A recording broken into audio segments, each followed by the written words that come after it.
ये भावना हमारे पूज्य गुरुदेव आचार्य महाराज ने बहुत पहले व्यक्त की थी। उनकी भावना थी कि सबसे पहले हर जिले में बच्चियों के लिए एक हॉस्टल हो, वो जैन हॉस्टल में पढ़ें। बच्चों के लिए एक छात्रावास हो, वो कोई भी पढ़ाई करें, लेकिन आवास उनको जैन छात्रावास में मिलना चाहिए। और आचार्य जी ने इसके लिए प्रयास किए हैं। बड़े बड़े शहरों में, जब राजस्थान में मैं था, तो राजस्थान में इसी ऐसे एक प्रश्न आया था।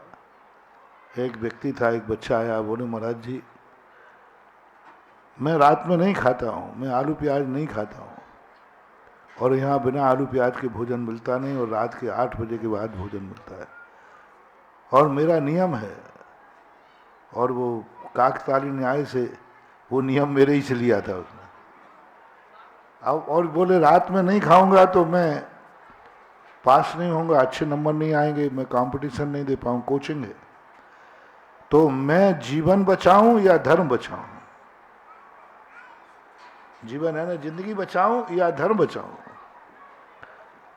मैं कभी किसी प्रश्न देने में ज्यादा टाइम नहीं लगाता, जो आता है दे देता हूं। उस बच्चे के प्रश्न का जवाब मैं नहीं दे पाया।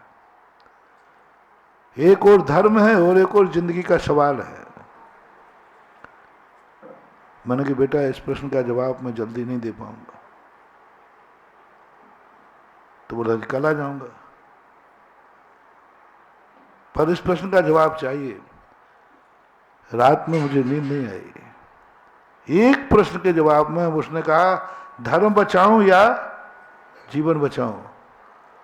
और जिस दिन साधु रात में नहीं सो पाए और मेरी नींद जिस दिन खराब हो जाए, उस दिन मैं सुबह प्रवचन में गर्मी चढ़ जाती है। और फिर जो रात भर के चिंतन की, ध्यान की गर्मी थी, जो प्रवचन में बरसी, उसी दिन कोटा का छात्रावास की स्थापना हो गई। उसी एक दिन के अंदर मैंने जनता के सामने कहा, बोलो बच्चे धर्म बचाएं या जीवन बचाएं? तो उस समय किसी से कैलाश चंद जी थे, उन्होंने कहा दोनों बचाएं, ऐसा उपाय निकालो। तो दोनों बचाने का एक ही उपाय है कि जैन हॉस्टल होना चाहिए, दिन में भोजन मिले, आलू प्याज से रहित भोजन मिले, और वो अपनी कोचिंग भी करें। और आज आपको मालूम कोटा के अंदर बच्चे और बच्चियों के लिए दोनों हॉस्टल खुले हुए हैं। राजस्थान में बहुत सारे स्थानों पर मैं प्रयास कर रहा हूँ, किया था। आज यहाँ प्रश्न आया तो ये बात बहुत आज की जरूरी है। पहले बोर्डिंग होते थे, बोर्डिंग में, लेकिन आज की लौकिक पढ़ाई के लिए भी हॉस्टल होना चाहिए। अभी जयपुर में बहुत बड़ा हॉस्टल इसी के लिए बन रहा है। एक तो तुम लोगों के लिए बना, एक उन बच्चों को रखने के लिए जो लौकिक शिक्षाएं पढ़ते हैं।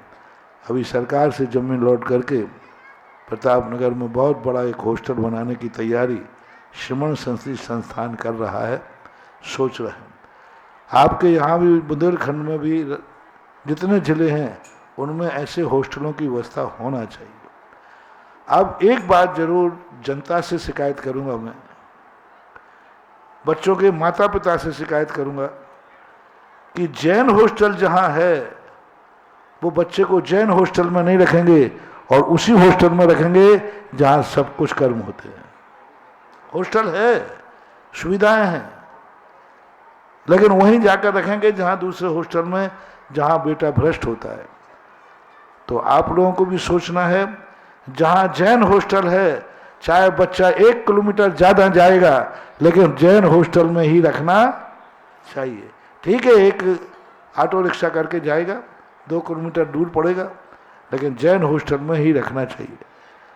कोटा में बच्चों के लिए मैं कह रहा हूँ, कोटा में जितने कोचिंग के बच्चे पढ़ते हैं, कोचिंग कितने भी दूर हो, लेकिन भारत के हर जैनी को जो कोटा में कोचिंग करता है उसको जैन हॉस्टल में रखना चाहिए।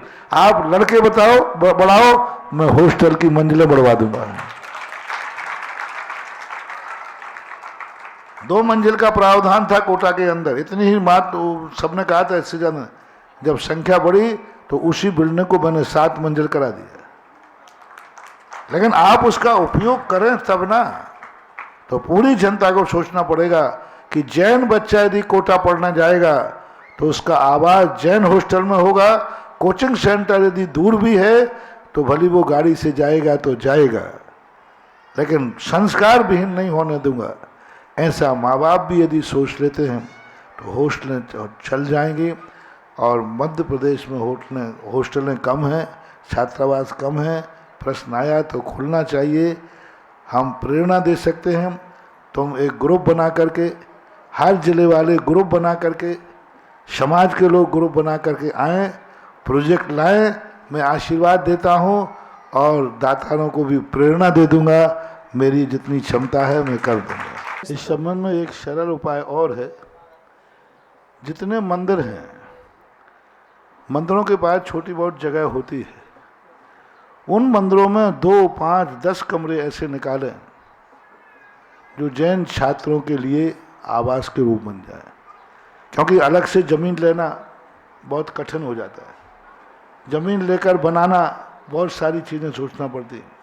लेकिन मंदिरों में ऐसा प्रावधान करें जिनके पास छोटी भी जगह पड़ी है, उस जगह में 4, 5, 10 कमरे बना करके और जितने छात्र छात्राएं रख सकते हैं उतने रखने की व्यवस्था करें, तो इसकी शुरुआत जल्दी हो सकती है।